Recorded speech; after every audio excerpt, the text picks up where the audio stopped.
সে আমার প্রতি নাগারে হোটেলে আইলে আমারে মানে টাকা পয়সা লাই মানে আমার বলতো, আমি দিই না। তার সাথে আমার সাথে সম্পর্ক হয়তো আমি বাসা দিয়েছিলাম গাজী মার্কেট, তারও বাসা ওই জায়গা, তার মানে এখান থেকে সম্পর্ক হয়তো আপনারা বলুন সম্পর্কটা হয়েছে কই, যাক এখান থেকে সম্পর্কের পর আমার কাছে টাকা চাইছে, আমি টাকা তারে বলছি যে মামা আমার কাছে কোনো টাকা টুকা নাই, আপনি বলে আমার কাছে বলিয়েন না।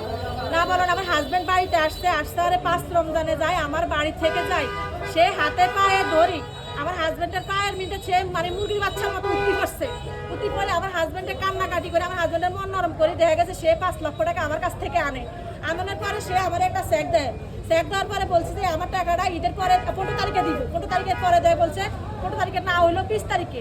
সোহেল ভাই ওরা রিক্স নিতে 20 তারিখে আমার টাকাটা দিব, 20 তারিখে টাকা দেয় না, আমি আসলে এই টাকাটার কথা কারণে জানাই না।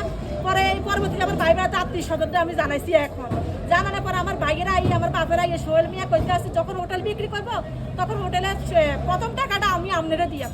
এখন সোহেল ভাই আমার এই মাত্র সোহেল ভাইরে ফোন দিলাম, সোহেল ভাই আমার কইতেছে আমি 20 মিনিটে আইতেছি, 20 মিনিটে আসি কই সোহেল ভাই আমার ফোন আর ধরে না, মোবাইল বন্ধ করে সোহেল ভাই কই গেছে কইতে পারতাম না।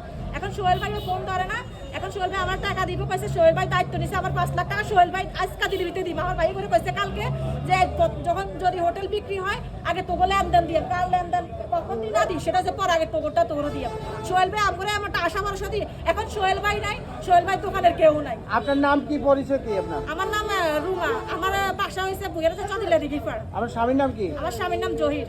ও তাহলে আপনি গাজী মার্কেটে একসাথে পাশাপাশি বাসা থাকার তার সুবাদে ওই জায়গায় বাসা আমি বলি বাসা ভাড়া লইছি, ওইখানে থাকি না।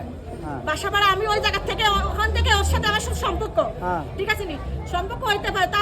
তার বোন আমার বাড়িতে বিয়ে দিছে চাচি শাশুড়ি, তখন সে বলছে তার বোনেরও যাইতাম না, আমি তো জানি না তার ভিতরে কি হিসাবে দিবেন টাকাটা দিছি। তা সে আমার দেখা গেছে মানে মামা সম্পর্কে মামা হয় আর কি, মানে বাসা নিছি তাও মানে চাচি শাশুড়ির ভাই হয়, তখন তার ভাইয়েরও বোনেরও মানা করছে বলতাম না। এটা কি ব্যবসার উপরে দিবেন না হাওলাত দিবেন? আমি কোনো ব্যবসার শুধু আমি হালো মানে তার আমি বিপদ ছাড়াইছি হালুয়াতের উপরে দিচ্ছি, ব্যবসার উপরে দিই আমি 5 টাকা। এখন উনি কোথায় আছে?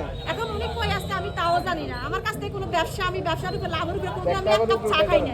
আপনি চেকটা ধরেন, কত টাকা চেক দিছে আপনাকে? 5 লাখ টাকা। 5 লাখ টাকা চেক দিছে, অ্যাকাউন্টে কি টাকা নাই নাকি? অ্যাকাউন্টে কোনো টাকার অঙ্ক বসাই নাই। অ্যামাউন্ট তো লেখা নাই, অ্যামাউন্ট লেখা নাই কেন? না এখন অ্যাকাউন্টে কোনো টাকার অঙ্ক বসা নাই, এমনি আমার চেক দিছে। এটা বিষয় না, আমার ভিতরে তো ওই ধরনের কেউ 1 টাকা খাওয়ার আলহামদুলিল্লাহ আমাদের ওই ইয়ে নাই। আমার কথা যে আমার থেকে যে ওনারাও শিকার আছে যে ওনার সম্বন্ধেও জানে যে 5 লাখ যে হোটেলটা চালাইছে, উনিও জানে সোহেলও জানে এখানে 5 লাখ টাকা। বিষয়টা আপনি বুঝছেন নাকি? আমি চাই